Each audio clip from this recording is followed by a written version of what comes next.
mga tungkulin ng Armed Forces of the Philippines ay ang bigyang proteksyon ng mga sibilyan.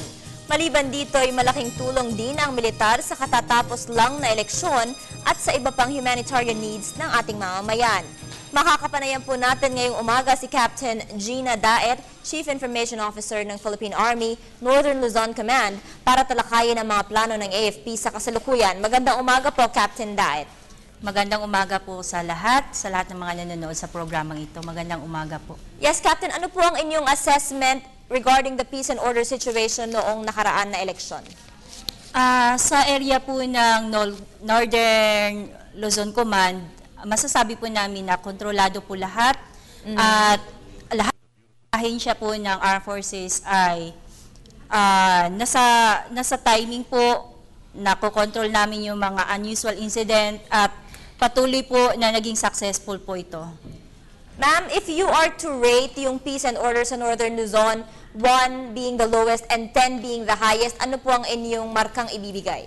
Nasa 9 po kami. And binanggit niyo po kanina na merong mga unusual incidents. Ano po ito?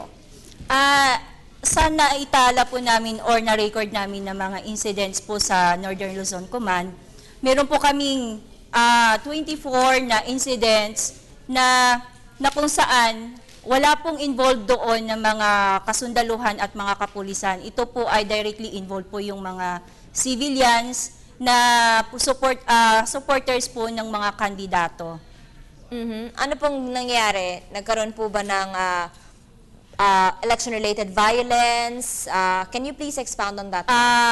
Sa area po namin, may mga naitala po kaming mga shooting incidents na nagkukos po ng siyam na kamatayan ng mga supporters at saka mayroon din pong mga wounded na nai-record po namin.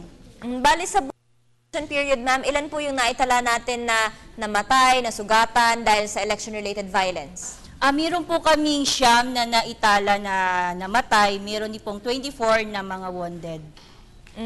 And despite this, you are rating the peace and order situation 9, ma'am. Opo. Opo. Ma'am, how about doon naman po sa gun ban violations? Kamusta po yung pagpapatupad natin? Sa gun ban violation, hanggang ngayon po, hanggang June 12 po na nakatutok po kami sa issue na yan. Dahil yun nga po ang napag-usapan ng COMELEC at saka ng Armed Forces na patuloy babantayan namin, magkakaroon pa rin ng mga checkpoints sa mga area na kung saan meron na tayo ngayon na nakadeploy. Ilan na po yung nahuli natin na violators, ma'am? Ano po? Ilan po yung nahuli natin na lumabag dito sa gun ban? Sa naitala po namin, meron na po kaming 3 incidents na naitala namin sa aming sa mga reports na nakuha namin. 3 lang po mula po nung start ng election sa area lang po period? ng Region 1, Region 2, Region 3 at saka Cordillera Administrative Region. Opo, ano pa po, ma'am, yung iba nating mga concerns regarding the peace and order nung eleksyon na gusto po nating bigyan ng solusyon kung magkakaroon po tayo ng eleksyon ulit? Siguro dito, ang pinakauna-una is yung disiplina sa bawat isa sa atin. Kasi tayo lahat ay Pilipino, dapat maging responsable tayo. Hindi lang po yung Armed Forces ang dapat nakatutok na para bantayan po kung ano po yung mga batas na para sa pagdating ng eleksyon. Kanya-kanya po tayong mga Pilipino ay may responsibilidad para po maging successful yung election natin. Nagkaroon po ba kayo ng problema sa vote buying sa Northern Luzon? So far po sa na-record namin, wala naman po. Meron lang po kami mga naitala pala na siguro papasok pa lang sila sa ganong sitwasyon, pero kaagad nahuli naman ng mga kasundaluhan at kapulisan natin sa area na yun. So, ano po ninyo, na-stop po ninyo yung efforts to buy votes? Na-monitor po kaagad yun. Okay. Ma'am, pagkatapos po ng halalang ito, ano na po ang magiging focus ng Armed Forces, Northern Luzon? Sa ngayon po, kasi marami pong mga projects yung NOLCOM, isa na nga po dito yung pagpapatayo ng mga school, iba't ibang panig ng Region 1, Region 2 at 3 at saka sa Cordillera Administrative Region. Yun po ay temporary po siya na stop dahil nga po sa election. So after po nitong election na to, babalik na naman yung focus ng mga kasundaluhan natin para maituloy yung mga proyekto na yan para sa bayan natin. So, balik po tayo sa paggawa ng mga paaralan. Yun naman po ang Opo. focus ng inyong Paaralan, grupo. may mga mid-cap din tayo. Mhm. And ito po bang mga ginagawa ninyo, magagamit na po sa darating na pasukan? Hindi lang po actually siya sa magagamit sa kasi karamihan po ng mga school buildings na tinatayo ng NOLCOM ay kadagdagan o karagdagan lang po sa mga schools na meron na po doon sa mga area na yun. Mhm. At ilan po itong mga paaralan na pinag-uusapan natin? Sa ngayon po, meron po tayong, sa iba't ibang rehiyon po, meron po tayong program na 47 na building. Meron po tayong ongoing na 30 na building na meron pong 28 na classrooms and meron din po tayong natapos na 34 na classrooms. Bali, ilang estudyante po ang masisilbihan nitong inyong itinatayong mga... More or less, aabot po ito ng 1,500 kasi aside po doon sa completed na 47, meron pa rin po kaming tatlong projects na sinuportahan ng ibang ahensya ng gobyerno. Bale, 47 po magagamit na for June and then meron pa pong 3 na under construction. Opo.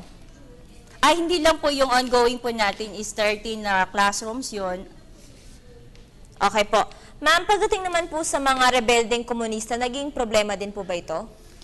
Sa ngayon nga po sa area natin, kung narinig nyo po, may mga trahedya na nangyari kahapon. Kaya nga yung NOLCOM ay nasa alert status pa rin kami. At kahit nasabihin natin na matatapos na yung election na to, patuloy pa rin po yung mga kasundaluhan ng Northern Luzon Command na pinapangunahan ni Lieutenant General Anthony Alcantara ay nasa alertong status pa rin. Alert status, hanggang kailan po naka-high alert or full alert ang armed forces? Hanggang matapos yung election na ito at talagang maideklara na ng COMELEC sa amin na naibaba na po yung mga PCOS machine at wala na pong dapat bantayan sa checkpoint dahil nga po secured na at declared na lahat. Bali, hanggang makapagproklama po. Yung proclamation po kasi June 30, hindi po ba? Opo, pero yun nga po sinabi namin sa inyo, ang Northern Luzon Command ay patuloy pa rin nasa alert status kahit tapos na yung COMELEC na o yung election natin. Okay, panghuli na lamang po, ma'am. Ano po ang inyong mensahe sa mga kababayan natin na taga Northern Luzon regarding the peace and order situation sa inyong lugar? Ang mensahe ko lang, kasi sa nakikita natin ngayon sa election na ito, hindi po ito magiging successful kung ang sundalo lang po, ang kapulisan lang po natin at ibang ahensya ng gobyerno ang gumagalaw. Sa nakikita po natin ngayon, magiging successful po lahat ng programa ng gobyerno kung lahat-lahat po, ang bawat isang Pilipino ay maging responsibilidad at mayroong concern po sa batas natin. Okay, so lahat ay kailangan mag-cooperate para maging successful ang effort to keep the place secured and peaceful. Maraming salamat po, Captain Gina Daet, Chief Information Officer ng Philippine Army Northern Luzon Command.